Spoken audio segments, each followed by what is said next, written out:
this and go to. Can I just ask, I put it in the chat, but are we going to be able to record this for other people that want to watch it later? Bob, are you okay with that, or? Yeah, that's fine. You can do that if you care to. There's others. We are recording, so if you don't want your face recorded, turn off your video. Okay, so everyone can see this okay? Yep.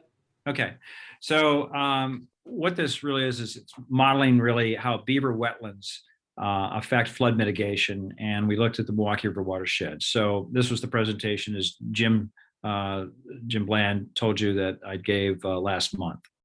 So this was a partnership between Milwaukee River Keeper, the Metropolitan Sewage District, and what's unusual about them is they actually have flood authority for the Milwaukee River Basin. And then with the University of Wisconsin, I had two colleagues, Dr. Quan Lau and Dr. Shansu Wu. The PI, the principal investigator, was hydrologist and engineer Dr. Quan Lau. What most people don't realize is that this landscape had a lot of folks on it before we were here, and that it was quite different, of course, in pre-settlement. And this is a picture of the Western Great Lakes in Wisconsin, and the names, and this is a French map. But in early currency, the only currency that you could have really for the native people was beaver pelts for the most part, and other furs. But beaver were the gold standard, if you will, and these were used for hats through several centuries. So starting in the 1600s, there was a very robust trade, and actually, using the Great Lakes was one of the major vehicles for the movement of these furs and this exchange. So if you wanted, if you were in 1630 and you wanted to have a pot and pan or a rifle or an axe or scissors, needles, cloth, blankets, pots and pans, any of those trade goods, beavers were the way they're going. So this is the critter. They build these lodges, and they have a fairly unique ecological adaptations. So they're able to close their nostrils, their ears, and their throat, and they can stay underwater for up to 15 minutes, but usually not more than 5. They have an iron oxide in their teeth, and that's why you get this orange color, and they're 2 chisels. And 90% of what they eat is really herbaceous plants, aquatic plants. And then they can also take the sugars from bark, and they can digest that, and they're able to extract the cellulose out of it. So they have a unique gut that way.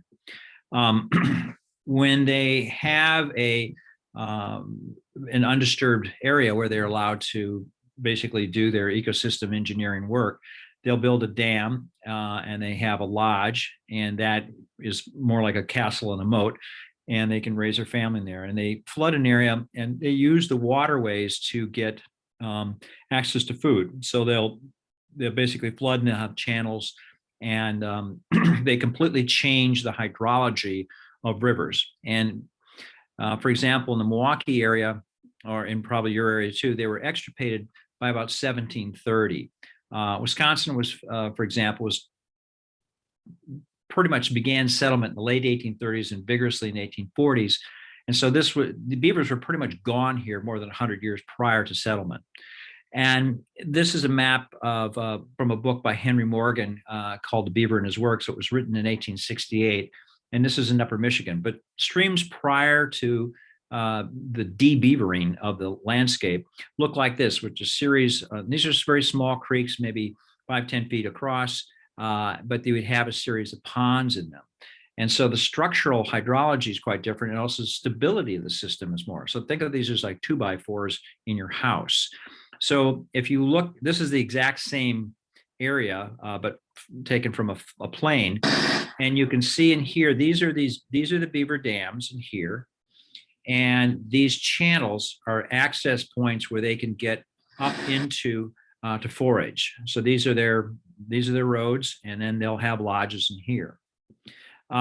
So what you have there is sort of a series of stair steps, and Glennis Hood, who is a researcher in Canada measured this on average, and you're getting up to 8 times as much water. So if you think of a stream just going by, it flows along, there isn't as much being held back. But when you add this stair step aspect to it, one of the results is they're much more flood resistant. And you're also getting this groundwater infiltration, purification, and then you get upwelling seepages. So it's refiltered through the ground column, and just adds complexity and a type of structural stability, but also great productivity in terms of biodiversity. This is a photo that was taken about 10 minutes apart in northern Wisconsin by Bayfield. So here you have a beaver complex, and the water's running out of it. It's relatively clear, and versus this very roiled up stream next to it, which is, looks like creamy coffee. One of the differences also storm events. About 50% of the loading into lakes of phosphorus happens during storm events. So you stabilize the system when you have beaver structures throughout it.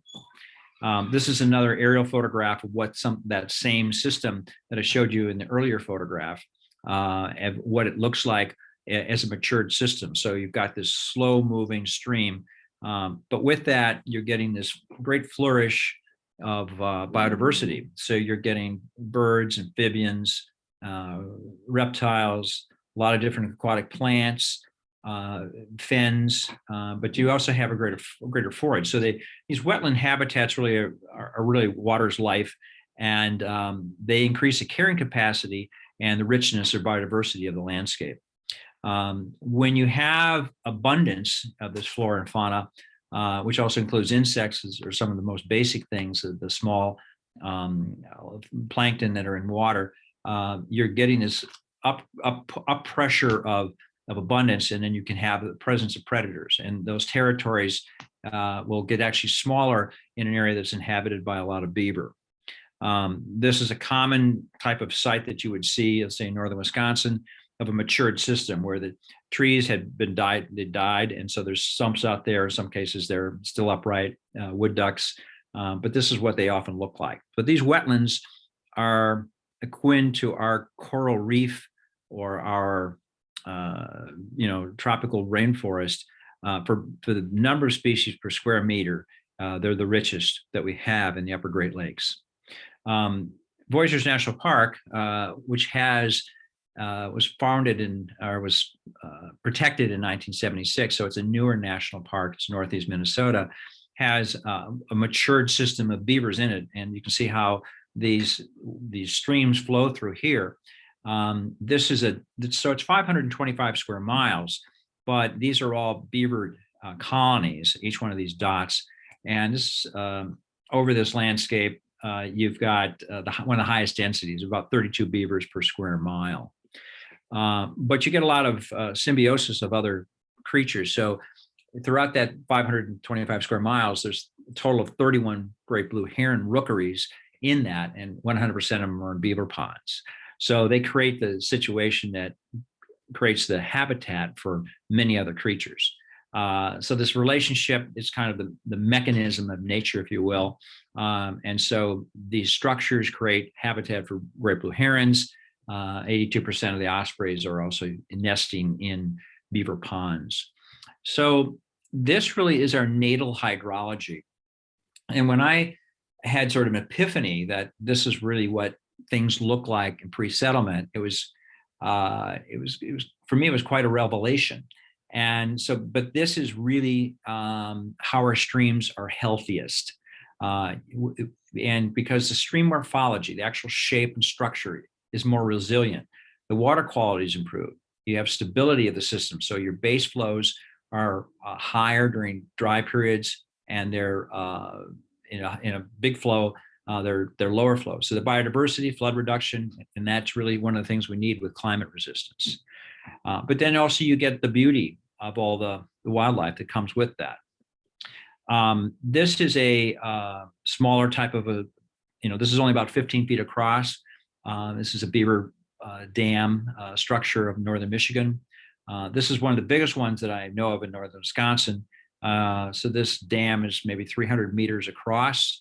It has hundreds of tons of materials in it. It's probably been there more than a century. And you've got this 40-acre lake above it. Climate change. So one thing that we're seeing with climate is this instability in the system.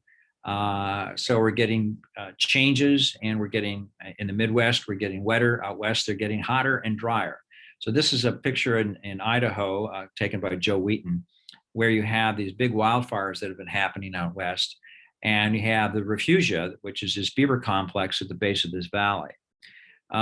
In California, about 3 million acres burned last year. It's extremely expensive, property damage, chaos. So out west, they're getting drier and we're getting wetter, but everybody's getting hotter. And so what we're seeing in the Midwest is a pattern of what they call storm cells. So you're getting a heavy rain in a short time frame, and sometimes in a fairly concentrated area. So you may be getting 10 inches of rain in 10 hours, or maybe it's 24 hours, but still it overburdens the system. This is Richland Center. It's a town west of Madison, Wisconsin, maybe 50, 60 miles. And they had 2 days of rain. This is in 2016, I believe. And when this happens, you can wreck a town. And this can happen if you get this kind of deluge, or the sort of monsoon heavy rain in a short period. It can overburden any system. This was in 2016 also. This is up in Nodana. This is by Ashland, Wisconsin. So this normal 300 cubic feet per second went to 40,000 cubic feet in 15 hours. So they had 8 to 10 inches of rain in 8 hours. So these things become almost like fire hydrants or fire hoses. They just rip everything apart. Historically, they would call this a 1,000-year event, except that this happened twice within 5 years. So and this is a river that used to have thousands of beavers in it, and it's pretty much been de-beavered by mismanagement from the Wisconsin DNR. This is Houston when it had a big flood a few years back. There again, if you have a major city, it ruins it. So this study, I was interested in seeing how the hydrology would be affected. So we used a variety of techniques. One of the things is Milwaukee River Keeper is an organization I started about 25 years ago, and they're an advocacy organization for water quality for the Milwaukee River watershed. It's 900 square miles in size. And so we wanted to go out and map it. And so we used some GIS tools that would be potentially useful for ecological restoration. So this is an app that one of our students, there was a team of 8 of us in total, 2 graduate students who worked with Dr. Lau and Dr. Wu, and then I had 4 who worked with me in the field, 2 University of Wisconsin, and then a person who worked from Milwaukee River Keeper. So we went out and surveyed 163 locations. And then we could go and do ground truthing, so to speak, and look at field notes. So this art collector is basically, it's an app that you can use on your phone. You take a picture and then it populates into a common field that we had set up. So you take the picture, say this was happening. So this happens to be right here is a beaver lodge that's in Milwaukee County, and it's in Lincoln Park. And then this is pictures of what it looks like from the air. And then we populated that through. So we end up with about 83 sites, which were good to excellent for beaver habitat. So we kind of dissected your watershed's about 40 square miles at 25,000 acres. And so we were going on a bigger scale in terms of the whole watershed. And Milwaukee's at the mouth of this. So that's where at the end of the pipe, so to speak, where flooding can occur. So there's a variety of different branches. We broke it up into pieces, and then we analyzed each of those pieces for scale. So in this particular, what's called the east-west branch in the north part, you've got over here with each of the subbasins, we know what the acres were, we know what the wetlands percentages were. This is USGS data sets, and then we would know what the wetland percentages and the river miles. And the river miles in here could tell us what we might have for habitat, also for beaver. So we would go to these various locations, cross sections with roads and things like that, and we do a site analysis based on forage. So the North Branch also, that's also broken in, but a lot of these had some very high percentages of wetlands here, 25%. So you had 3,000 acres of wetlands, or but overall it was almost averaging close to 15%. And from that, we selected 14 sites. So there's really no beavers in this northern part because Wisconsin still has a trapping, but they've put themselves out of business because they've trapped it out. So we only have them in Milwaukee County where they've persisted because they are protected from trapping. And ecologically, they're extremely valued for their genetics because they've survived more than 300 years of extraction and persecution. So these guys can handle, in some cases, polluted water, marginal habitat, but in these northern areas, they would thrive if they could come back. So this is a site of like one of the sites that we would look at. This is a place called Cedarburg Bog. This is several thousand acres here. This picture is taken right from this point right there. And so this is ideal habitat for beaver. They like these aquatic plants like water lilies. They can eat the tuber that's in the ground, but they'll also just eat the plant in whole. So we were looking back into the past, try to find sort of a beaver archaeology to see what we could find in terms of if there was any habitat in terms of leftovers. So a dam like this, which is over 6 feet high, sometimes will survive for, in some cases, centuries. But there wasn't too much left in the upper part. There's others in the lower part where we found a few. So in essence, we came up with that the carrying capacity would be actually over 4,500 beavers in 840 colonies. And a colony is a family group that statistically has an average about 5.5 individuals. But across the landscape, some people would say, well, gee, 4,500 beavers, where would they all be? Well, in a ratio, we also have 89,000 acres of wetlands. So that breaks down to about one colony for every 100 acres of wetlands, which is actually a fairly modest density given the resource in terms of wetland capacity. So I was talking to our lieutenant governor yesterday, basically trying to get the DNR to change their policies around trapping and looking upon these as not for the value they have, which is they can do incredible amount of good for us for biodiversity as well as water quality and flooding. So if you wanted to see what the net results was, I'll show you. This will be illustrated in the graphs I'm going to show you in a second. But bottom line, what happens when you have without beaver dams, you get these peak flows, and when you have beaver ponds and these wetlands, it keeps this peak is much lower. But over here on this side is where you get into damage. So up in here, you're getting, in some cases, let's say you're ripping a bridge or a culvert out. Here you're getting overbank. Here you're ripping a bridge out. Here you've flooded the city or the farm or the home. In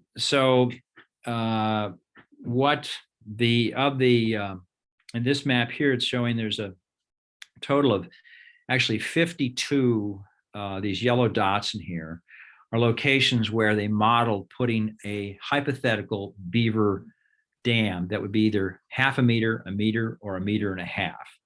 And for instance, at this one right here, they put it, and then when they put that meter right there, with using GIS, they could see exactly this would be the shape of the pond.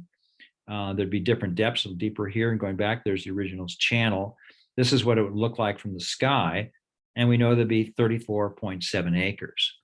So these works very similar to storm detention ponds, but they actually are much cheaper because you're just, the beaver does the work for free. And if it gets blown out in a storm or it needs to be repaired, they're there to do it. So the very little ongoing costs. And the Milwaukee Metropolitan Sewage District has a program where they're interested in purchasing land up to 10 to 15,000 acres in the next decade. And this would be an ideal place for them to purchase. We can also look at this and we could say, if we put a dam there, would we flood anything here? For instance, if there's homes or there's a road or anything there. So we've selected sites where they wouldn't be damaged. So the hydrological model is done. It's really a series of engineering inputs that are put into that. So the entire watershed was divided into 213 pieces. 138 river reaches. And so when they do this model, they have a simulation of, let's say, 5 inches of rain. They have history. There's a number of gauges, river gauges here, so they can know that, oh, on September 13th, 2014, there was a 6-inch rain and the gauge hit this. And so they've got some calibrations, and from that they can simulate other calibrations. But you have to also then take in what's known as the percolation rate for the soil, how fast would water go into that, and the soil data as well as vegetation data, and evaporation. So this gets into be a lot of number crunching. And but the fellow who I work with, Dr. Lau, is relatively brilliant in this category. And so this is what he assembled, this fairly complex but very thorough analysis of what would happen. He can also, in here, so these are with flood mitigation with beavers. So this happened, this map up here is a FEMA map. And this shows area, these are area along the Milwaukee River system that is lowland. So this is Glendale. And so when you get these peak flows, you're getting reductions of 26% or a maximum of 41%, average of 33%. And this is what some of these reductions were in the various communities, Thiensville, Brown Deer, and Glendale. So this is what it looks like. But if you can see that in some cases, this is just inches. But if you lower this, in some cases, in here, going from 150 down to 100, that's a significant decrease. And to a degree, all this property may not get flooded because of beavers upstream. And so this is there's different stages that you can have of different intensity of storms. But the dark line really is without beavers, and these other lines happen with different stage levels of flooding or of a storm event. So from these 52 locations, they did a variety of different scenarios. So they have, let's say a 5-year event, a 10-year event, 25-year event, 100-year event, and those 3 elevations that I mentioned. And so the tool that they use is called a Beaver restoration or a Beaver restoration assessment tool, which was developed by Joe Wheaton, but it was developed in Utah, and we had to remodel it and rewrite code for it, in essence, to fit the Midwest. But it's open source, so others can use it. And the reason is that Utah, for example, has got 13 inches of rain, and we have 35 inches of rain versus mineral soils that they have, and we have organic soils. So there's a lot of differences in that. And so these various dams were at various locations showing these different volumes of how these ponds would look like throughout this. So this, as I said, the yellow dots, this one happens to be this triangle here. And so that's that system there. So we could do an analysis to see if we had a dam there, what would happen. And so we just went through all of that. But this is this is very telling as to what's different here. So this is this darker line on top is without, and this is below. And so the overall stability of the streams is greatly enhanced by having would be very enhanced by having what I'd call a matured system, where there's a big enough population of beavers where these ecological benefits of having these structures there stabilize your system and lower your peak flows. So in all cases, all these graphs, they all basically said the same thing. In some cases, some of these flows were significantly cut down. So the hydrological overall results is that the reduction was about 37% for a 6-hour or 10-year storm. And so they range depending, but anywhere from 36 to 46%. So the hypothesis was that they would, and this proved it. And this is the first study that's done where it's looked at it on an entire watershed landscape scale, where, as one of the Great Lakes, this would be very similar on many of the rivers throughout the Great Lakes. This river doesn't have very high gradient, and which is most the case with the streams, at least where they're closer to the lake itself. So in most of these dams are basically distributed in upper tributaries, and so they make a big difference at the end. Milwaukee, at the end of the pipe, so to speak, here, this is a picture of what it could look simulated with a major storm. And so, 15 inches in 15 hours and could flood it downtown. Well, if you wreck a city, it does not recover that quickly. You've seen that it happened in New Orleans. And so the other thing is just the overall wear and tear on the entire system, all the bridges and all the culverts and all the homes that could be damaged or businesses put out of business because of that. You want to stabilize that. So we have about 400, more than 400 parts of carbon in the atmosphere. The goal was 350. There's no meaningful change in governance. So this ultimately is a much cheaper way to restore biodiversity, water quality, and mitigated flooding than anything else. And it's partly because our topography here in the Western Great Lakes lends itself quite well to it. So Steve Wendells, who's a biologist up at the Voyageurs National Park, he has this little saying. He's got this as a bumper sticker. In fact, he said, "Beavers are the answer. The question is irrelevant."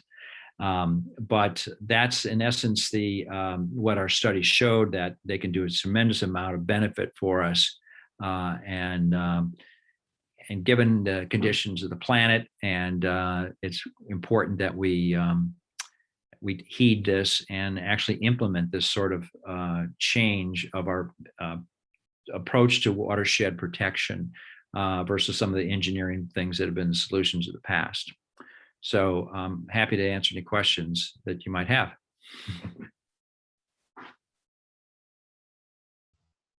I feel like we all need to just unmute and go, wow. So my first question, have you actually reintroduced a beaver colony into any wetlands in that basin yet? No, we haven't introduced it. Well, we brought some in that were from some animal rehab places in Milwaukee County, but there's places, there's a Methau project in Oregon that they've moved about 400 beavers in, and there's other places in the country where you can live trap them, and they're fairly adaptable as long as you have a matched pair of a male and female. So it's called the Beaver. If you Google Beaver Restoration Handbook, there's really a booklet, about a 100-page booklet, which is your how-to manual. And so what they're doing out there is where beavers maybe are causing some nuisance flooding, they're moving them to areas where they can improve habitat. And so out west, especially in dry areas, one of the things that's amazing when they've had these dry gulches, streams, they've changed streams that were intermittent, that would be periodically completely dry, into perennial streams. That much water is being held. So streams that used to be a gulch are now small streams. And also the verdantness, you get that with water in the desert. Guys, for questions, if you just want to raise your hand so that I can see who's got questions. You think you're raising your hand, Rachel? Yeah, I knew you would be. Go ahead, Rachel. I have a million questions, but I want to start with the BRAT tool that you rewrote the code for to fit the Midwest. Yeah. So if that's open source, that would be available for watersheds or people in the state of Illinois to use with those adaptations? Well, you'd probably want, Dr. Lau actually rewrote code for it. And most of the tools, the GIS, the data sets are available. You'd probably want to contact him so people knew how to drive that car, so to speak. And he's at the University of Wisconsin, UWM in Milwaukee, and you could contact him. And I'm sure he's be generous with sharing what you need. But yes, what we did there, we feel we purposely, designed it so that it could be used anywhere in these Western Great Lakes, Illinois, prairie states, as long as you have a place where, let's say, if you don't have too much agriculture, we have these areas where the habitats they're kind of just low, humpy, hummocky land and brushy land. It's not under agriculture, or it's not under pasture, and it's not in anybody's house. So And those are the parcels where we were thinking of potentially flooding. So yes, to answer the question. What's your other 100 questions? Okay, if you were going to pick a couple of watersheds in the state of Illinois that could use flooding remediation, do you have any thoughts on what they would be? Probably most of them. And I mean that sincerely. You look at a bigger system like your Illinois River, your major drainage, all the tributaries that come into that. So beavers are not going to be changing and putting any dams in the big river systems. I've been that largest beaver pond showed you is about 40 acres. The creek is about this wide, and I'm not kidding. It's about a foot wide and an inch deep. And so you're looking at first order and second order streams in many cases. And in also many cases restoring, if you have areas where I'm sure you have this throughout Illinois with ditched areas where they've drained, you have part of your area, I think, that has a drainage district in it. And by re-beavering it, you can in essence, stabilize a lot of that. You do need to be aware that you want to have sort of a beaver keeper, so to speak, because you can get nuisance flooding. And so there's a thing called the Beaver Institute, which specializes in training people how to use flow devices and but protecting around bridges and culverts so they're not blocked by beavers, because beavers are very opportunistic and they work at night and they're pretty relentless on building dams, so that you want to be able to avoid any negative things. The one thing to remember, if you re-beaver something, though, it's messy. They're going to come and cut down trees. And so if you want to get the benefits of them, it's best to plan to help them. And that is to provide, let's say, forage, which would be aspen trees or willows along areas where you might actually plant a couple of acres of that, because to get a dam, you need the building materials. It's just not going to show up. And there's another trick that you can use. It's called a beaver dam analog, where you take, let's say, cedar fence posts in a small creek that's maybe 5-6 feet across, and you pound these in kind of an arch upwards, and throw brush in there, and it's sort of starter fluid for beavers if you have them there. And I understand you do have them in your watershed, correct? Some? Yes, we do. Yes. In fact, I want to just ask Patrick, you mentioned drainage districts, Bob. Patrick's actually the chair of our drainage district here in our local area. So I want to let Patrick go ahead, Patrick. Sure. Well, thank you, Bob. I really appreciate the presentation, first off. So I guess the 10-second history of this is when the group brought me in to become chair of the drainage district. The actual people before were more the farmers, and their whole idea was killing off the beavers. So the first thing I instituted was a no-kill policy for the animals. The second thing I did was try to figure out how we can kind of work with them, protecting the animals. But basically by the Illinois statute, the idea is to keep the water flow for the creeks moving. So it's kind of if you're in a wilderness area, if it's leading to a forest preserve, I don't see any problem with letting it back up. But when I'm getting calls saying we need beaver dams removed because it's causing flooding into a neighborhood, then I'm put in kind of a tough situation where I have to keep water flow, whereas I'm trying to protect the animals. So my question is, I've started to, there was some introduction from the group here, and I've been starting to introduce the Clemson Beaver Dam leveler systems, which basically is a fancy way, in my opinion, of saying like a culvert bypass system, where we just put our first one in place. And I was actually, after your talk tonight, I was going to give an update to the group on it, but I want to know your opinion, because what I'm trying to do is not destroy the beaver habitats. I'm trying to get it so the water flow right up next to the dam still has enough water that the young could, be nurtured in that area, but also have enough of the stream, creek in this case, flow through it that the neighborhoods are not getting flooded out. So it's interesting when you have a creek that has one dam across it versus if it's a dam that's not necessarily flooding the creek, but flooding a field, and that area is developed into housing. So the beavers are not taking into account if it's a farm field or a forest reserve or homes.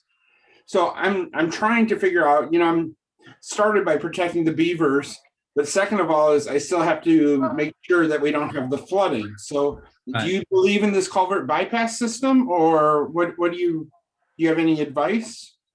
Well, I'm not an expert on flow devices in general, but what I'd suggest is that if you go to the Beaver Institute's website, they have a whole training, and it is a bit of an art form and understanding the various tricks. But there's a great wealth of devices that fit the problem. The other thing is it's sizing your piping correctly to get enough flow through it. Especially you have a wet event and you don't want to get too backed up.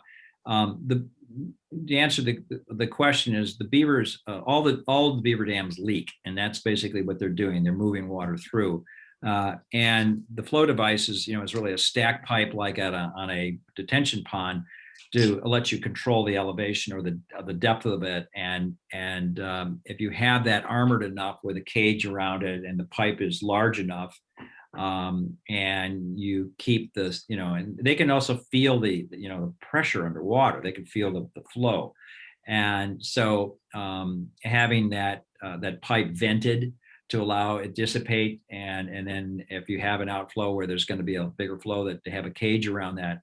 So I would suggest that Mike Callahan is the fellow to answer your question better than I can. So that's under the Beaver Institute, and he's a great guy. He's installed, I don't know, 1,500, 1,600 of these devices. And he teaches classes in doing that. And he's taught, road crews in various places. So that's the best I can do for an answer for you. No, I mean, that's great. I actually have looked into the Beaver Institute. I've been studying YouTube videos from, DNR. I mean, we're talking Minnesota, Massachusetts, North Carolina, different areas. Right. And I do appreciate, and by the way, I reached out to Clemson University as well, who I believe has kind of developed that technology originally. And they're not selling the individual. I mean, where they had it was the outfall with a cage around it. But what I actually think has been working better is the corrugated pipe, because they were using a solid pipe, and we did a corrugated pipe and had slits all the way down it, so that way you could get some water flow in, even if there was some blockage at the other end. Sure. He still were retaining some area, and I don't think we were wiping out the habitat. So, I'm getting calls from homeowners saying, get rid of the dams, and I'm trying to, let the water back up to a point, but not so. And we actually did do the cage all the way around it so that, animals wouldn't get trapped in there and everything else. So we're thinking of, fish and other wildlife and trying to have that protection in place. But yeah, I actually do know of the Beaver Institute, and, that was one of my information sources. So, okay. Yeah. Skip Lyle is also, and he's up in Vermont. He's, he's a professional, and these guys, to a degree, they're available. So if you have a particular perplexing problem, you could probably call them and, sit there and use your camera on your phone and chat them up and explain what the situation is, and they may be able to coach you through, how to fix it. But there, it's partly an art form as you're figuring out. of course, yes. Gloria, I think you had your hand. Oh, Gloria, Rachel, then Jeff. So Gloria, did you have your hand? No? Okay, then I got Rachel. I just want to mention that our friend Jeff Bolenprom, who is here, is trained at the Beaver Institute and is a member of the Beaver Corps. So Yeah. He does come up to this area to install flow devices. And if you find I know you did your own, but if you find that you need help, I would urge you to contact him.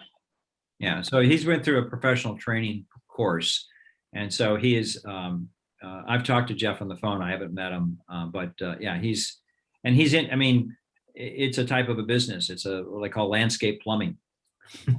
So Jeff was on the line. What is your last name then?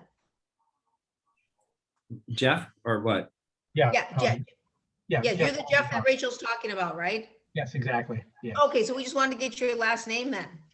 Boland Prom. I'll send Patrick an email. I've got. Please. Great. Oh, that's wonderful. I'm so glad you're on. Wow. Yeah. So you Nice to have meet you, Jeff. Likewise, Rob. So you have a certificate on your wall from the Beaver Institute then? Not yet. I'm working on it. It's I a have to, wallet card. I have to finish documenting And all then the devices I've installed, and then I'll get the certificate. And then Jeff, did you have any questions for Bob tonight? No, just nice to meet you, and I hope to see you in person. Yeah, we may have you up here doing some work, hopefully soon. That'd be great. I'd love to come. Okay, we just got a few more minutes on this topic. Gloria, I do see your hand up now. You're on mute there, hon. Yes, dear. So Bob, how complicated would this process be to use this BRAT tool on our watershed to determine where would be the best places for beaver ponds? That's what we would be doing, right? Well, yeah, so we identified the strategic spot from in terms of stability of the system. And so it's a combination. You need to have somebody who can do a GIS analysis of it. And then I don't know exactly to answer your question, because you're going to need really professional engineers, and you could have either an environmental consulting firm, or you could actually talk to, you guys could probably do the habitat assessment yourselves, because if you're familiar with beavers, that's not that difficult. Patrick and Jeff could help you with that, or others in your group. But the actual hard science of running these models and looking at your topography, it's a fairly detailed analysis. Now, we just did 900 square miles. Yours is about 40 square miles. So it's not as a big a lift, because it's fewer areas. So you basically subdivide the catchments up. You do have that lake at the end. Now that lake, that is one of the issues, is a fairly shallow base, but it's fairly good size in terms of acreage. So your phosphorus loading would be potentially significantly reduced by having that, which is causing, some of if you have algae blooms or excessive vegetation. So you could contact also Dr. Lau and see if they were, what it would cost for them to do that as a grant. If you have a grant, he already knows how to do it. So you better go to someone who's his experience, I think, and in your watershed probably doesn't have much gradient from the piece that you sent me, Gloria. So he could give you a quote. Yeah, and then just so you know, Bob, we've been working very closely with our Stormwater Management Commission, and Patrick in particular has really been, in constant communication with them as far as the beavers. And I would say that, they're very progressive in terms of wanting to also save the beavers. Mm-hmm. And they're going to be updating our watershed. They're actually just starting that process right now, where they're walking all the streams, all of the stream bank, Doing the inventory and things. So this is really good information for us to make sure that they have, because I think that, for our particular area, we do have a lot of forest preserve land in our watershed. And this was something Grant was actually going to mention later on in our agenda, that the forest preserve at their planning committee just this week talked about wanting to do a wetland mitigation bank at one of the forest preserve properties that's in our watershed. And so, boy, would that be nice if that was a beaver dam, wetland. Yeah. Yeah. So I don't know if we've had wetland They pay you to do it, in essence. Yeah. In your model, I know, Rachel, you had your hand up, so pardon me, don't want to jump in line here, but in your model, or in your effort there, was any of that study considering possibly actually going for mitigation banking to help pay for offset any? No, we didn't approach, I mean, we were just approaching it there from just to see what would happen. You know, we didn't have any other agenda other than what's the difference in flow here and what's the regime. MMSD already has this, as I mentioned, this green seams program where they allocate in the next decade or 15 years, they hope to buy 10 to 15,000 acres of land. So significant land acquisition. And what we've done for them is identify the 52 places they get the biggest bang for their buck, so to speak. And that's the same thing you would be potentially doing. And still, it's an animal. So there's, you know, you have to understand that you're not going to control it. You can, our idea is like anything, if you want to throw a good party, if people know you have great food, you're going to get a good turnout.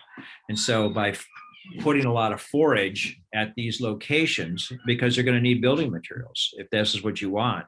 And so having that abundance and having that land either purchased or protected in some way, either it's a conservation easement or fee simple ownership. And one of the techniques that they use out west is, let's say there's a farmer there and he perhaps doesn't think it's a good idea. Well, you say, well, we'll rent your land from you. As long as there's beavers here, we'll, you know, for every acre, because if normally if it's wetland, he's not getting really any, you know, he's not getting any income from that. But your drainage district, I don't know how they're structured in Illinois, but they're kind of like a little municipality or like they're a civic type of entity, and you may have a type of ease. Patrick, does your drainage district, do you have authority to acquire land or to have some sort of rights, easement rights, or what kind of horsepower do you have? Well, there's a little bit, but it's limited. But honestly, we're more limited by budget than anything. If we had, some land along the stream bank, we could possibly look into that. But we're talking about we're the smallest taxing body in all of Lake County. And so if you own an acre of land, then your tax bill is increased by $1 for our drainage district. So our entire budget for the year is about $14,000. And last year during COVID, it was about $8,000. So, when we're talking about trying to do flood mitigation, we're talking about money that's more than the budget that we have. Right. So, and quite honestly, I know Susan was talking well about SMC, but I would mention that when I first reached out to the forest preserves and I first reached out to SMC and other people that I would consider experts in the area, they basically all came back at me with, your first step is removing the dam. I mean, that was still the mindset. So I feel like I'm being more, I'm an environmental engineer, an environmentalist. I mean, I care about this.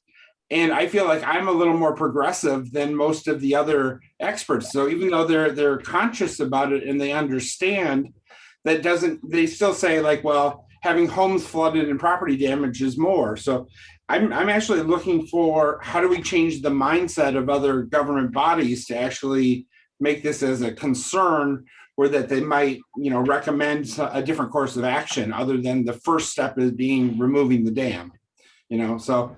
What you just identified there is really, in many cases, the essence of the problem. Institutional barriers of change. And part of this is the idea of this, what I call the shifting baseline. If you had lived there in 1600, there probably were beavers all up and down there with great abundance. And since they weren't there, I went back to school and got a master's degree in water resource management in 2002 at the University of Wisconsin-Madison. Very good school, very good program. And my focus was ecosystem management of watersheds. In that time, the word beaver was never said once. And when I mentioned earlier, when I had this epiphany, and so, when when I brought this idea to the Milwaukee Metropolitan Sewage District, it took me probably a year to convince them that this is really a valid thing. And so there's getting a lot of traction across the country. So a lot of this research has happened in the last, since 2000, frankly. And there's a bit of a renaissance of redoing this with climate change. There's the one thing that you do have going is that this is this study basically is the approach that you can use to analyze it, and you can prove to them from a cost benefit analysis of flood mitigation. Personally, I was interested in biodiversity and water quality, but you can sell it because this is cheaper fix than any flood storm retention pond system engineered solution, because let the rodent do the work. And that's kind of it. And God bless you for pushing on changing the paradigm. I'm in the same boat you are. We're just rowing in different rivers.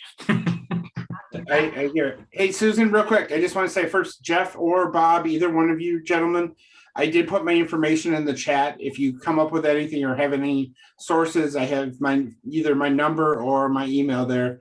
Happy to have any kind of information you feel like forwarding.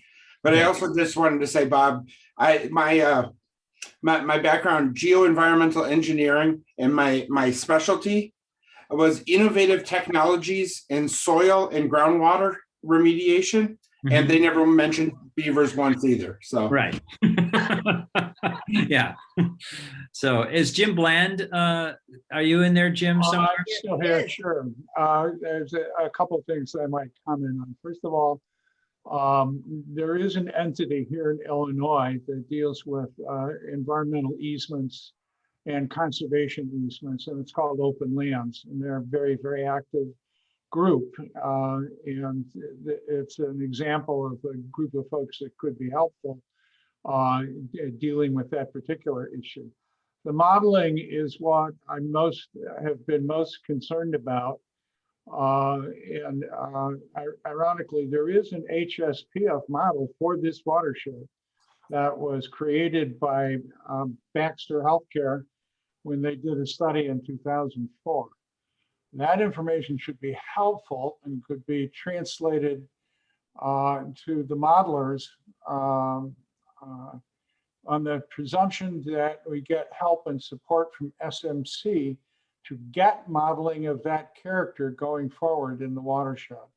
And that's been a big, for myself, that's been a big push. And I think that you're right. I think that selling it to the institutions is an important thing to do.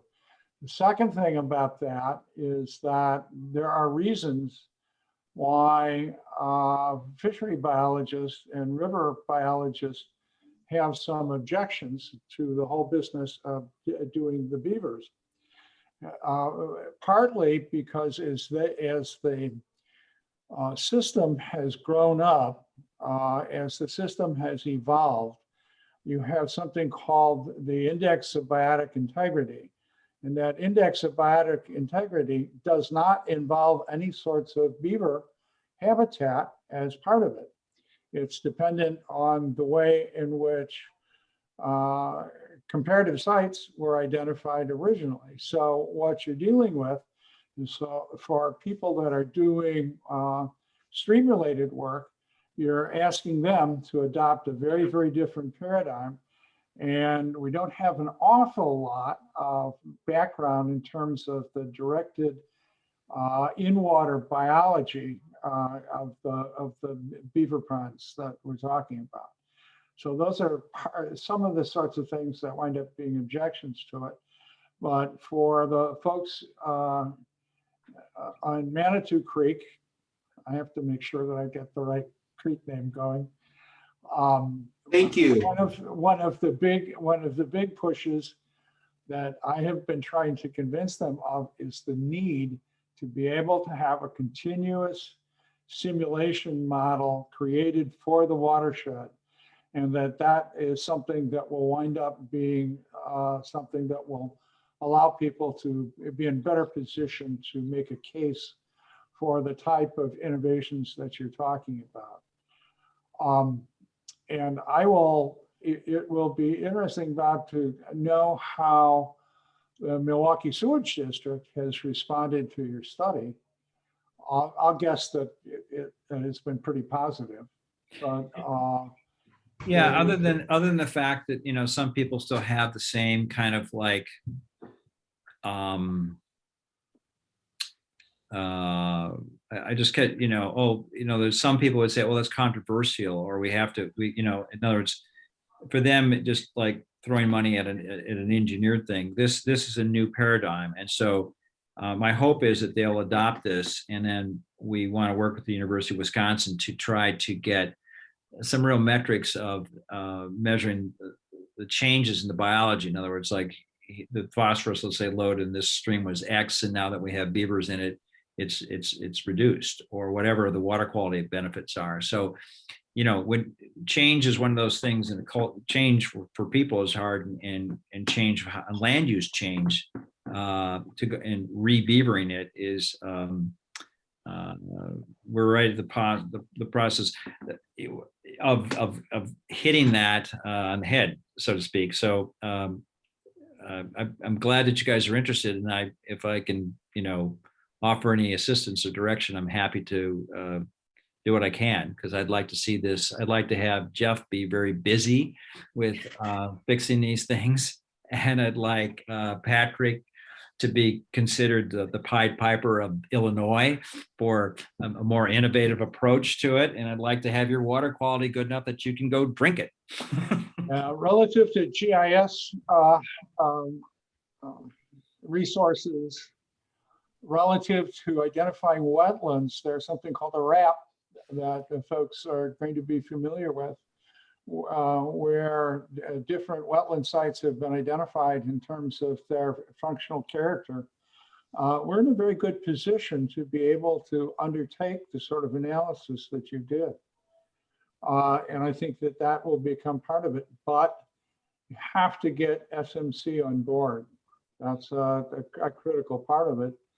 And what's SMC? What's SMC? That's a the Stormwater Management Commission. Okay, we are at our time, guys, so I just want to be respectful of everybody's time here. Let's go with one more question, because Gloria has that very sad face, like she needs to get this question or she won't sleep tonight. Okay.